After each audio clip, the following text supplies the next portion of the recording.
ఏంటి 1941 and 2025 dates రోజులు week సేమా. హిస్టారికల్గా కూడా 1941లో ఏం జరిగిందో 2025లో కూడా అదే జరుగుతుందా, ఇంకా జరగబోతుందా? హిస్టరీ రిపీట్ అయ్యి కంటిన్యూ అవుతుందా? విషయం ఏంటంటే మొన్న చేసిన లైఫ్ సైకిల్ ఆఫ్ అర్త్ వీడియోకి ఒక కామెంట్ వచ్చింది. ఆ కామెంట్ అంటే మీకు చదివి వినిపిస్తాం. మామా బ్రో, 1941 అండ్ 2025 డేట్స్ వీకు సేమ్ టు సేమ్ ఉన్నాయి. ఇంకా హిస్టారికల్గా కూడా వరల్డ్ వార్ II, హిట్లర్ యూరోప్ని ఆక్రమించడం, ఇంకా Pearl Harbor attack and India అప్పటికే బ్రిటిష్ రూల్లో ఉంది. ఇప్పుడు 2025లో చూస్తే Russia Ukraine war, Iran Israel war, India versus US trade war, ఇలా చాలా జరుగుతున్నాయి, చాలా జరిగాయి. 2025 పోవడానికి ఇంకా 3 నెలలు ఉంది. ఈలోపు ఇంకా ఏం జరుగుతుందా అని భయంగా ఉంది. దీనిపైన ఒక వీడియో చేసి డీటెయిల్గా ఎక్స్ప్లెయిన్ చేయండి ప్లీజ్. డెఫినెట్గా బ్రో. మీ కామెంట్స్ చదువుతారని నాకు కూడా అనిపించింది, అరే రే నిజం కదా అని. ఈ విషయం గురించి మనం వీడియో చేయాలి, ఇది వీడియోకు వర్త్ అనిపించింది నాకు. సో ఇవాళ దాని గురించి డిస్కస్ చేసుకుందాం. సో పదండి వీడియోలోకి వెళ్ళి 1941లో ఏం జరిగింది, 2025లో ఏం జరిగింది, 1941లో జరిగిన సంఘటనలు 2025లో ఏం జరిగాయి, ఇంకా ఏం జరగబోతోంది, ఎందుకంటే ఇంకా 3 నెలలు ఉంది మనకు 2025 కంప్లీట్ అయ్యేకి. సో ఈ విషయాల గురించి డిస్కస్ చేసుకుందాం. ఈ వీడియో అయిపోయేసరికి మీకు క్లారిటీ వస్తుంది, ఇది నిజమా లేదా, is it a gossip or what not. Let's get into the video. Local issues నుంచి ఇంటర్నేషనల్ జియో పాలిటిక్స్ వరకు, ప్లస్ ఈ యూనివర్స్లో ఏం జరుగుతుందో గన్ సైజ్ చేసి ఒక 10-15 మినిట్స్ మీ ముందు పెట్టేస్తాను. మన వీడియోస్ వల్ల మీకు ఒక వాల్యూ క్రియేట్ చేసి నాలెడ్జ్ వర్త్ అనిపిస్తే కింద సబ్స్క్రైబ్ బటన్ నొక్కి పెట్టేసుకోండి. అప్పుడే నేను వీడియో పెట్టగానే మీ దానికి వస్తుంది. Done, great. నౌ 1941లో జరిగిన సంఘటనలు 2021లో జరిగిన సంఘటనలు కంపేర్ చేసి ఒక్కొక్కటిగా డిస్కస్ చేసుకుందాం.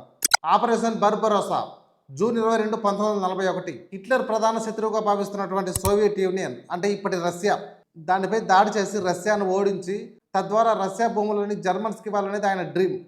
ఆ డ్రీమ్లో భాగంగా 1941 జూన్ 22 ఉదయం 3 గంటలకు 30 లక్షల మంది సైనికులు, 3,500 యుద్ధ ట్యాంకర్లు, 7,000 గన్స్, 2,700 యుద్ధ విమానాలతో ఒకేసారి మూకుమ్మడిగా నలువైపుల నుంచి దాడి చేశారు.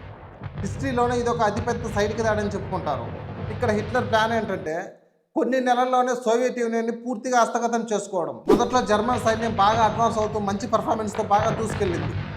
లక్షలాది మంది రష్యన్ సైనికుల్ని చంపి మరికొంతమందిని వాళ్ళ ఆధీనంలోకి తీసుకొని అలా ముందుకెళ్తూ ఉంది. అలా కొన్ని నెలలు గడిచిపోయాయి. రష్యాలో వింటర్ సీజన్ మొదలవుతుంది. వింటర్ సీజన్ అంటే -30 degrees చలి ఉంటుంది అక్కడ. జర్మనీకి సంబంధించిన యుద్ధ ట్యాంకర్లు స్టార్ట్ అవ్వకపోవడం, వాళ్ళ గన్స్ ఫ్రీజ్ అవ్వడం, చలికి సోల్జర్స్ గడ్డగట్టుకుపోవడం వంటి హిట్లర్ని బాగా దెబ్బకొట్టాయి. దానికి తోడు సోవియట్ ప్రజలు స్క్రాచర్డ్ అనే స్ట్రాటజీని వాడి వాళ్ళకు పండిన పంటలు, ఇల్లు తగలబెట్టేశారు. దీంతో జర్మన్ సైనికులకి తినడానికి తిండి, ఉండడానికి ఇల్లు లేకపోయింది. అలా చివరికి మాస్కో గేట్ల దగ్గర జర్మన్ సైన్యాన్ని రష్యా సైన్యం ఆపేసింది. 1941 చివరి నాటికి జర్మన్ సైన్యం చాలా దీనమైన స్థితిలో రష్యా చేతిలో ఓడిపోయింది. వరల్డ్ వార్ IIలో హిట్లర్కి ఇది ఒక ఘోరమైన పరాభవం. ఇప్పటి రష్యా ఉక్రెయిన్ వార్తో పోల్చి చూస్తే చాలా సిమిలారిటీస్ కనిపిస్తాయి. 1941లో హిట్లర్ సోవియట్ యూనియన్పై సడన్గా దాడి చేసి మొదటి 6 నెలల్లోనే యుద్ధాన్ని కంప్లీట్ చేద్దాం అనుకున్నాడు. కానీ అది అలా జరగలేదు. రష్యన్ ప్రజలు స్క్రాచ్డ్ ఎర్త్ అనే స్ట్రాటజీ వాడి జర్మన్స్కి సప్లై దొరకకుండా చేశారు.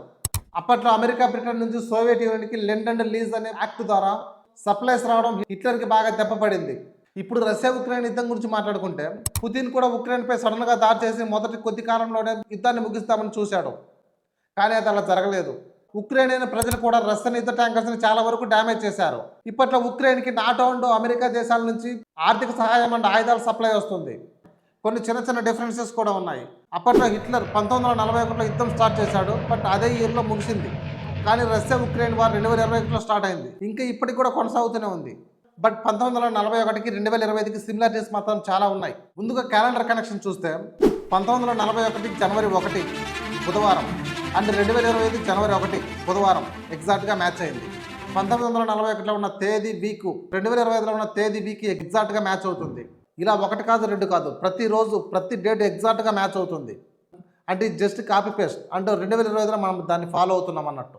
డిసెంబర్ 7, 1941 జపాన్ పెర్ల్ హార్బర్పై దాడి చేసిన వీకు సండే. డిసెంబర్ 7, 2025 సండే ఏం జరుగుతుందో ఇది ఒక rare repeat cycle, leap cycle connection. అది ఎలాగో చెప్తా. క్యాలెండర్ రిపీట్ అయ్యే సైకిల్ 24 ఇయర్స్కి లేదా 84 ఇయర్స్కి వస్తుంది. 1941 నుంచి 2025కి 84 ఇయర్స్ అవుతుంది. అంటే ఇది ఒక రేర్ రిపీట్. 84 ఇయర్స్కి ఒకసారి డేస్ మ్యాచ్ అవుతాయి. డేసే కాదండి, హిస్టారికల్గా కూడా జరిగిన సంఘటనలు మ్యాచ్ అవుతున్నాయి. బట్ ఎగ్జాక్ట్గా ఉండకపోవచ్చు, మేబీ లిటిల్ డిఫరెన్స్ ఉండొచ్చు. నాన్నకు ప్రేమతో సినిమాలో ఎన్టీఆర్ గారు చెప్పినట్టు ఈ నేచర్లో ఎక్కడో జరిగిన ఒక మూమెంటు ఇంకెక్కడో జరగాల్సిన ఒక మూమెంట్ని డిసైడ్ చేస్తుంది. Everything is intellect. కొన్ని కారణాల వల్ల ఎక్కడో జరగాల్సిన ఒక మూమెంట్ ఇంకోలా జరుగుతూ ఉంటుంది. కొన్ని నమ్మాలి కాదు, జరిగే సంఘటనలు బట్టి కొన్ని నమ్మాల్సి వస్తుంది. 1941లో జపాన్ పెర్లీ హార్బర్పై బాంబు వేసింది. ప్రపంచమంతా వరల్డ్ వార్ 2లో తలమునకలైంది. 2025లో Pahalgam terror attack, operation Sindoor, India Pakistan almost యుద్ధం అంచుల వరకు వెళ్ళింది. రష్యా ఉక్రెయిన్ యుద్ధం ఇంకా జరుగుతుంది. మిడిల్ ఈస్ట్లో ఇరాన్ ఇజ్రాయెల్ కాన్ఫ్లిక్ట్, చైనా తైవాన్పై shadow war, America versus Russia China, ఇదొక కొత్త అలైన్మెంట్, ఇదొక కొత్త అట్మాస్ఫియర్ని క్రియేట్ చేస్తుంది. India versus America trade war, India Russia China, ఈ మూడు ఎప్పటికీ కలవరు అనుకున్నారు, బట్ ఈ మూడు కలిశాయి. అమెరికాలో కొన్ని వేల ఎకరాలు కార్చిచ్చు కాలిపోయాయి. అందులో ఎన్నో విఐపి సిల్లులు కూడా కాలిపోయాయి. ఎప్పుడు జరగనటువంటివి 2025లోనే జరుగుతున్నాయి. 2025 కంప్లీట్ అవ్వడానికి ఇంకా 3 నెలలు ఉంది. చూద్దాం ఏం జరుగుతుందో, ఇంకా ఎన్ని చూడాలో. ఇవన్నీ చూస్తుంటే వరల్డ్ వార్ 3 స్టార్ట్ అవ్వదని ఎందుకు అనుకోకూడదు? న్యూక్లియర్ అటాక్స్ జరగవని ఎందుకు అనుకోకూడదు? యూరోప్ అంతా ఒకటే రష్యా మీదకి వెళ్ళబోతుంది. యుద్ధానికి రెడీ అవ్వమని యూకే సైన్యాన్ని రెడీ చేస్తుంది. ఫ్రాన్స్లో హాస్పిటల్స్ అన్నిటికీ ఒక సర్క్యులర్ వెళ్ళింది. ఇంకో 2-3 నెలల్లో మీరు రోజుకు 100 మంది సైనికులకు ట్రీట్మెంట్ ఇచ్చే విధంగా ఉండబోతోంది. దానికి మీరు సంసిద్ధం అవ్వండి అని డిపార్ట్మెంట్ ఆఫ్ డిఫెన్స్ అనే పేరు మార్చి డిపార్ట్మెంట్ ఆఫ్ వార్ అనే పేరు పెట్టారు Trump. We've been talking about this Department of War. So we won the First World War, we won the Second World War, we won everything before that and in between, and then we decided to go woke and we changed the name to Department of Defense. So we're going Department of War, and I'd like to ask our ఇలా ఒకటి కాదు, 2 కాదు, middle ఈస్ట్లో ఉండే almost పెద్ద leaders మొత్తం అదే మాట అంటున్నారు. Something big is going to happen.